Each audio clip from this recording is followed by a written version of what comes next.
Hey guys, I'm back with a new video and in this video I'll be sharing my complete JEE journey with you all. एक question जो बहुत सारे लोग पूछते हैं वो ये होता है कि क्या एक एवरेज स्टूडेंट जेई क्लियर कर सकता है? क्या एक ऐसा स्टूडेंट जिसकी 11th पूरी तरीके से वेस्ट हो चुकी है वो जेई क्लियर कर सकता है? क्या एक ऐसा स्टूडेंट जिसकी 10th और 12th में 90+ % नहीं बनी हो, क्या वो जेई क्लियर कर सकता है? क्या वो IIT जा सकता है? तो इन सारे क्वेश्चंस का आपको आंसर मिल जाएगा इस वीडियो के अंदर। बस एंड तक इस वीडियो को देखते रहना एंड इस चीज की गारंटी मैं लेती हूँ कि इस वीडियो को अगर आप एंड तक देख लोगे there won't be any doubt left. तो चलो फिर स्टार्ट करते हैं the story of my JEE journey. So यार जो मेरा 10th का रिजल्ट आया था ना, that wasn't that good, that wasn't that outstanding कि मैं लोगों से कह पाती कि मुझे जेई की प्रिपरेशन करनी है, मुझे मैथमेटिक्स ऐसा सब्जेक्ट आगे परस्यू करना है, और ना ही कोई उस टाइम पे मेरे ऊपर बिलीव कर पाता कि yes this girl can go to IIT। So IIT उस टाइम पे मेरे लिए एक ऐसा सपना था जिसके पूरे होने के चांसेस बहुत ही कम थे।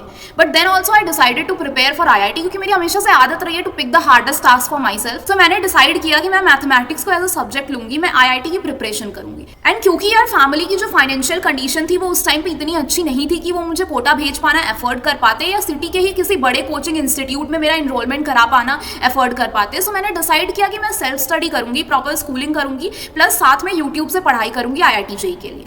बट यार जब मैं 11th में आई ना तो मैंने देखा कि सिलेबस जो है वो सडनली बहुत ज़्यादा चेंज हो चुका है। 10th से 11th में आने पे एक ड्रास्टिक चेंज आया है सिलेबस के अंदर, और जो चीज़ें हो रही हैं वो मुझे कुछ समझ में आ नहीं रही कि एक्चुअली में चल क्या रहा है। एंड उसके बाद क्योंकि जस्ट नए 11th में आए थे, नए बड़े हुए थे, तो अलग अलग तरीके के दोस्त मिल गए, दोस्तों के साथ काफी ज्यादा टाइम पास करना स्टार्ट कर दिया, घूमना फिरना शुरू कर दिया, और एक नया चस्का मेरे को लगा था को करिकुलर एक्टिविटीज में इन्वॉल्व होने का। सो मैंने अपना पूरा का पूरा 11th लगा दिया को करिकुलर एक्टिविटीज में, और ऐसी बहुत कम ही को करिकुलर एक्टिविटीज हुई होंगी उस पूरे एक साल के अंदर जिसमें मैंने पार्टिसिपेट नहीं किया हो, जिसकी वजह से यार पढ़ाई पूरी तरीके से डिस्ट्रॉय हो गई। और इस चीज की रियलाइजेशन तब हुई जब 11th स्टैंडर्ड का रिजल्ट आया।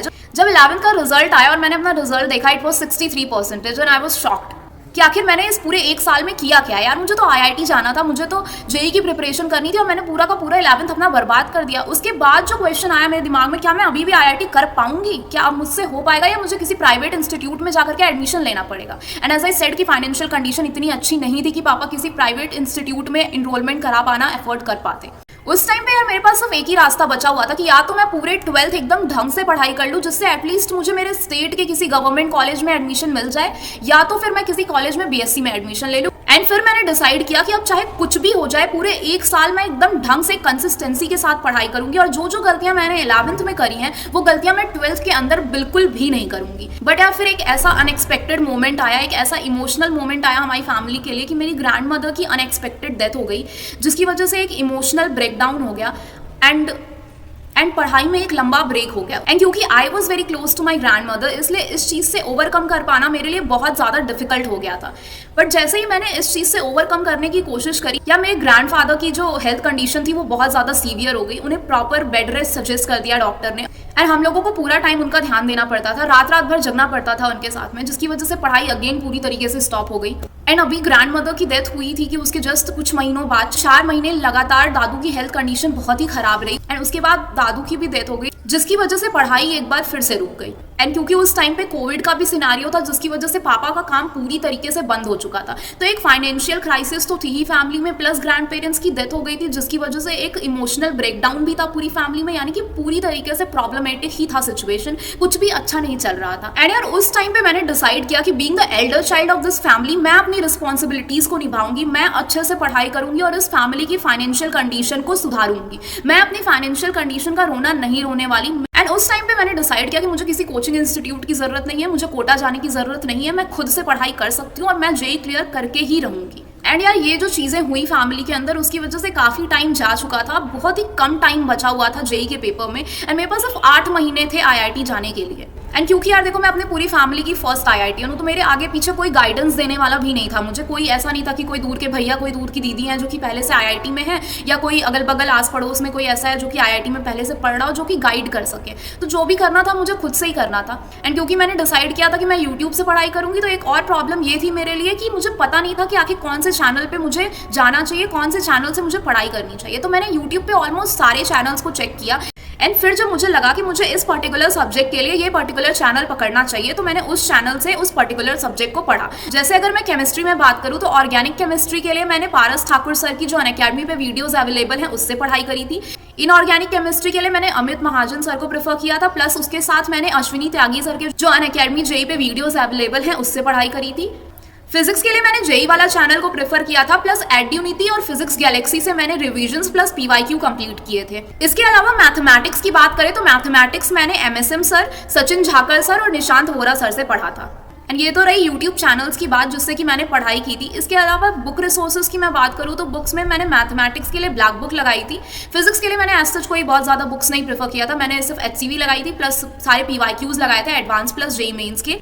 एंड केमिस्ट्री के लिए भी मैंने अपने नोट से पढ़ाई करी थी, प्लस जेई मेन्स और जेई एडवांस के सारे पीवाईक्यूज लगाए थे। देखो यार, एक गलती जो मैंने अपने जेई प्रिपरेशन के टाइम पे करी थी वो ये थी कि मैंने टेस्ट बहुत ज़्यादा नहीं दिए थे, मैंने टेस्ट बहुत कम दिए थे, जो कि गलती आई सजेस्ट कि आप कभी मत करना, क्योंकि टेस्ट से ही आपको पता चलता है कि आपकी प्रिपरेशन कितनी हो रखी है। एंड क्योंकि यार देखो, मैंने जेई की पढ़ाई यूट्यूब से करी हुई है, मैंने कंप्लीट सेल्फ स्टडी करी हुई है। देन एक चीज़ जो मैंने नोटिस करी थी, एक चीज़ जो मैंने फील करी थी अपने जेई जर्नी के टाइम पे, वो ये थी कि जो सेल्फ स्टडी करने वाले स्टूडेंट होते हैं ना, उनके डाउट्स कभी कभी क्या अक्सर ही क्लियर नहीं हो पाते, क्योंकि हमें ये नहीं समझ में आता आखिर ये डाउट हम लेकर के जाए किसके पास, हमें ये डाउट पूछे किससे। तो यार देखो, अगर आपके पास भी ऐसा कोई भी डाउट हो, अगर ऐसा कोई भी डाउट आपके प्रिपरेशन में आ रहा हो, चाहे वो किसी क्वेश्चन से रिलेटेड डाउट हो या फिर किसी स्ट्रैटेजी से रिलेटेड डाउट हो, या फिर ऐसा कुछ हो डाउन फील हो रहा हो, गियर अप नहीं कर पा रहे हो, या कोई भी डाउट हो, देन आप मेरे इंस्टाग्राम अकाउंट जो कि नीचे डिस्क्रिप्शन में दिया गया, आप उस पर किसी भी टाइम पे आप मुझे मैसेज कर सकते हो। मैं आपके डाउट्स को पूरी तरीके से क्लियर करने की कोशिश करूंगी, क्योंकि मैंने ये चीज़ देखो फील करी है। देन मैं नहीं चाहूंगी कि कोई और भी इस चीज़ को फील करे, इस वजह से जितनी हेल्प मेरी तरफ से हो पाएगी आपकी, मैं जरूर करने की कोशिश करूंगी। इसके अलावा यार, मैंने एक टेलीग्राम ग्रुप भी बना रखा है जिसका लिंक आपको डिस्क्रिप्शन में मिल जाएगा, जहाँ पे मैं अपने नोट्स अपलोड करती हूँ, प्लस मैं बुक्स, क्योंकि यार देखो बुक्स भी जो है जेई की वो काफी ज्यादा महंगी आती है, एंड आई नो कि वो हर कोई एफर्ट नहीं कर सकता। इवन मेरे पास भी बहुत ज्यादा बुक्स नहीं थी, मैंने भी कुछ गिने चुने ही किताबें खरीदी हुई थी जेई की। सो जितनी बुक्स मेरे पास अवेलेबल होंगी, जितनी मेरे दोस्तों के पास अवेलेबल होंगी, उन सारी बुक्स को मैं PDF फॉर्म में उस ग्रुप पे डालने की कोशिश करूंगी, and you can avail it from there. देखो यार, अगर तुम भी मेरी तरह एक एवरेज स्टूडेंट हो, अगर तुम्हारा भी 11th वेस्ट हो गया है, बोर्ड्स में बहुत ज्यादा परसेंटेजेस नहीं बनी है, तो होपलेस होने की कोई जरूरत नहीं है। क्योंकि देखो, मुझे भी लोग कहते थे कि जब कोटा जाने वालों का IIT में सिलेक्शन नहीं होता तो मेरा घर बैठ के कैसे सिलेक्शन हो जाएगा। जब ब्रिलियंट स्टूडेंट्स का बोर्ड्स में 95 प्लस स्कोर करने वाले स्टूडेंट्स का नहीं हो पाता तो मेरा कैसे हो पाएगा। बट देखो यार, I am studying in IIT right now, at the end मेरा IIT में सिलेक्शन हुआ, तो जो मेन चीज मैटर करती है ना, वो कोटा जाना या किसी बड़े कोचिंग इंस्टीट्यूट में एडमिशन लेना नहीं होता है। वो ये होता है कि आप वहां जा करके कितना हार्डवर्क कर रहे हो। देखो, जेई की जो जर्नी होती है ना, वो स्प्रिंट नहीं होता, इट्स अ मैराथन, एक लंबी रेस में आपको दौड़ना है। इस वजह से कभी कभी देखो ऐसा होगा कि आप बहुत डाउन फील करोगे, आपको मोटिवेशन नहीं आ रहा होगा पढ़ने का। उस टाइम पे भी ना आपको एक ही चीज याद रखनी है कि आप ये जो कर रहे हो ना, वो किसी और के लिए नहीं कर रहे हो, वो आप खुद के लिए कर रहे हो। जब आप IIT में चले जाओगे ना, आपकी जो लाइफ होगी ना, that will be totally different from the life which you are living today.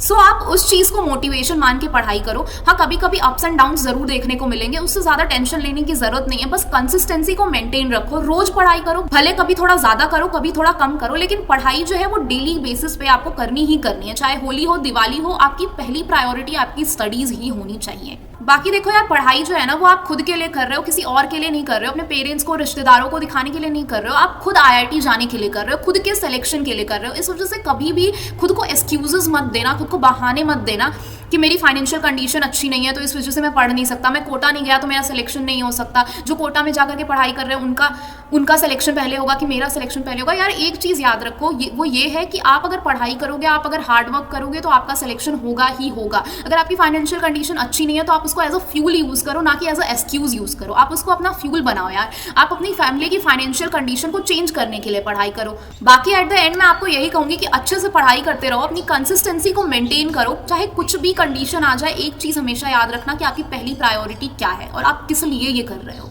Right. बाकी अगर कोई डाउट आए, कोई हेल्प चाहिए, तो मैंने अपना इंस्टाग्राम अकाउंट नीचे दिया हुआ है, प्लस टेलीग्राम ग्रुप को यार जरूर से ज्वाइन कर लेना। So this was all about this session. Thank you so much.